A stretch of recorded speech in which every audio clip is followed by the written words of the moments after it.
these young people, they are going to the internet and trying various techniques to experience what they don't know.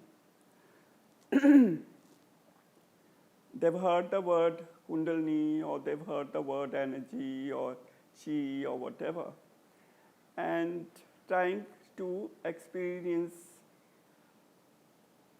something but not knowing what.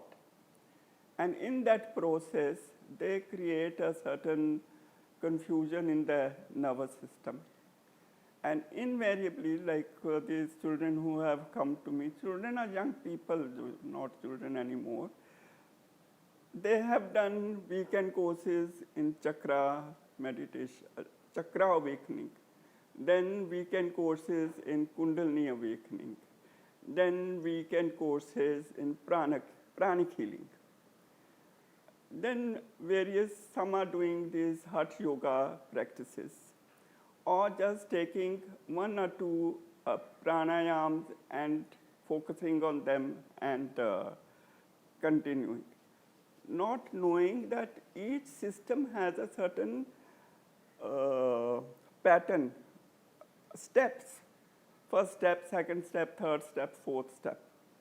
If you just do one step and then do the fourth step and then do the third step, we are creating a jumble in our system, and there's nobody to guide them. Unfortunately, I think even the teachers who take these weekend courses, I'm not sure whether they know the full impact of what they are doing. And because I have recently received a letter from a young man who's studying to be an engineer, and he learned some prana exercises, pranayam, from the net, and he tried those. And he said that he wrote that with that pranic breath, something in him started stirring, which he felt quite good about. Okay, something was happening. But then he found that he was, after some time, not really enjoying it because he didn't know what was happening.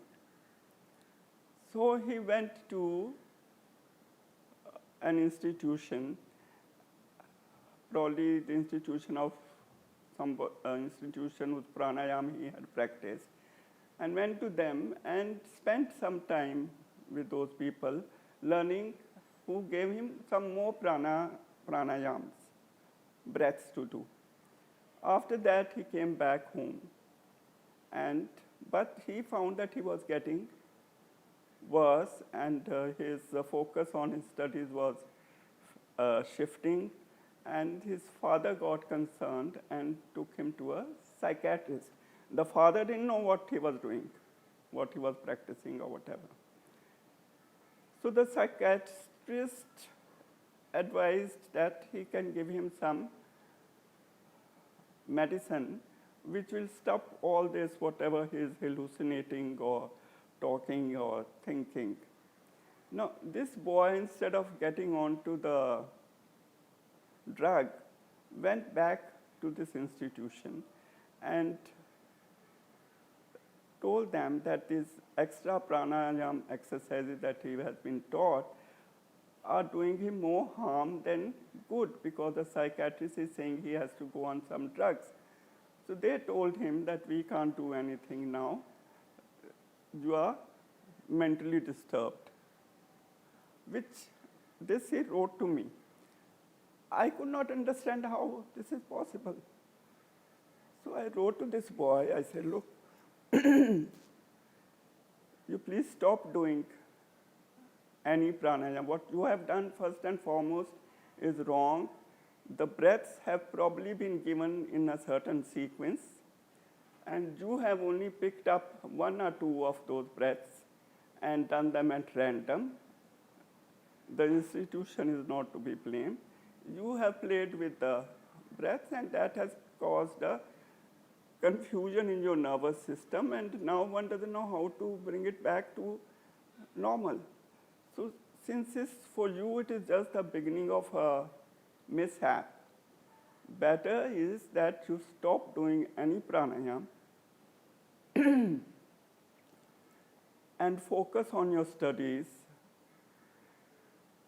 go with your friends, and don't focus on the energy at all, because as soon as you start thinking of it, it will start getting activated.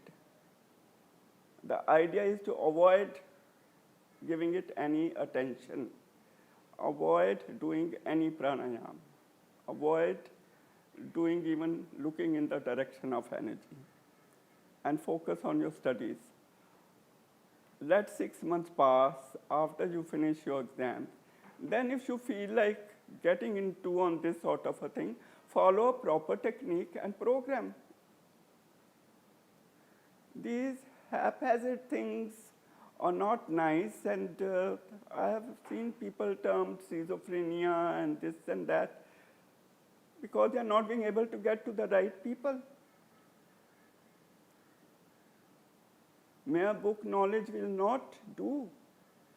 They have to find someone in their area, local area where they stay, somebody who is either going through an experience and is under some guru, or they go to a guru who can properly guide them.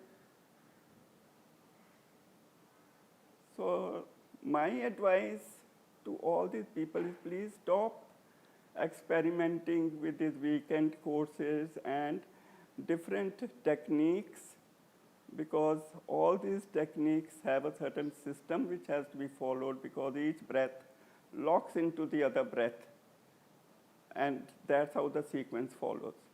We can't play with these techniques. You know? So better be careful and study properly first what you're getting, or question the teachers.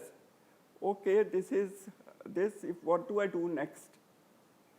If this happens to me, how do I resolve it? Just don't go and do. The other day somebody is wanting to do this minor chakra activation. Minor chakras activation. Now what does that mean? It means we've got so many chakras in our body. So if we activate minor chakras, there's going to be a blast in the nervous system. If the major chakras are not going to be able to manage all that inflow of energy all at once, what's going to happen?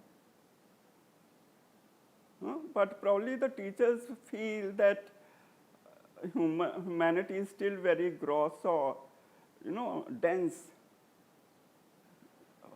Nothing will get activated. But consciousness has evolved and curiosity has arisen, and it's bound to trigger some chaos. This undirected energy is just minor chakra activation. I was shocked.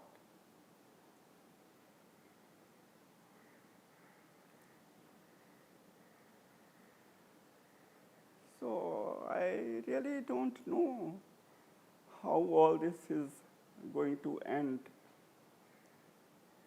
I mean, it's a good thing that's happening. Consciousness is evolving, so it has to be guided properly. And responsibility, somebody should take the responsibility if something goes wrong. Do the students ask that? We are joining your course, but do you take the responsibility? Do you tell us nothing will go wrong? They don't.